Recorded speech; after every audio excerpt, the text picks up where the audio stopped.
Hello, welcome to the Bible Character Podcast. I'm your host, Delight, and today's episode is one that's close to the heart and maybe a little uncomfortable because sometimes, even when we walk closely with God, we still fall. Even when we hear Him clearly, we still lean on our own logic. And today we're sitting with a man who had a real relationship with God, but still made a decision that caused years of silence. Abraham, welcome. Thank you, Delight. It's strange telling this story again.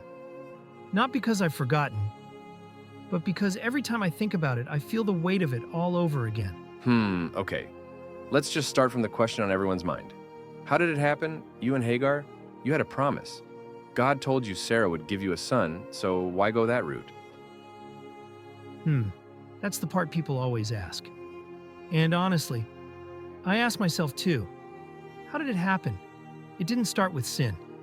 It started with waiting, with holding on, until my hands were shaking, with watching time pass, while nothing changed. I believed God. I really did.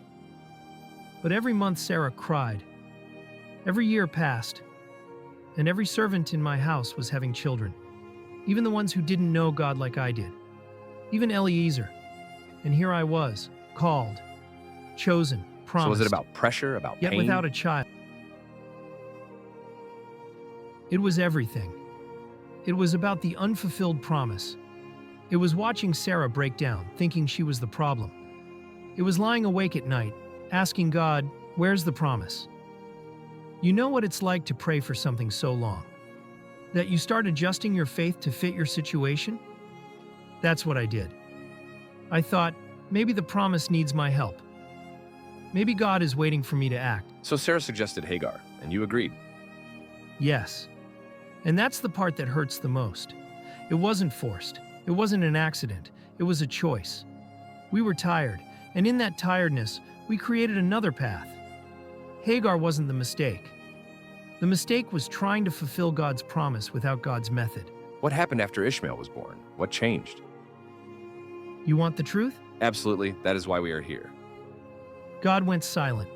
Not for a day, not a week. 14 years. No visit, no word, no fresh instruction. I had the child, but I lost the voice. And I would have traded anything just to hear God speak to me again. I usually have a great time of fellowship with God before, but after Hagar came into the scene, it was something else. 14 years. That's a long break in transmission. It was the longest season of my life. And you know what's worse? During that time, Ishmael was growing. I was raising the result of my impatience, feeding what I made with my own plan, while silently wondering, did I lose God? Then came that day, the visit, when God finally spoke again. Yes. And the first thing He said? Walk before me and be perfect. He didn't say, I missed you. He didn't say, I'm angry. He said, walk before me and be perfect. It was like a reset. God was reminding me, Abraham, my promise still stands. But now walk right. No more shortcuts. That is powerful. No more shortcuts. But did you feel ashamed when God came? I felt exposed, but also relieved. Because silence doesn't always mean rejection. Sometimes God steps back to let us see the result of stepping ahead. What would you say to someone listening now? Someone who's in that same place? They know God promised them something, but the waiting is hard, and shortcuts are everywhere. I would say, wait. Don't let the pressure of delay turn into disobedience. I truly understand that it is not easy, but God can strengthen you. Go to Him for help. Don't try to force what only God can give. You might get something, but you'll lose more than you think. And the silence afterward? It's not worth it. And what about those who already messed up? Maybe they already went the Hagar route. Then I'd say this. God still shows up, even after the mistake.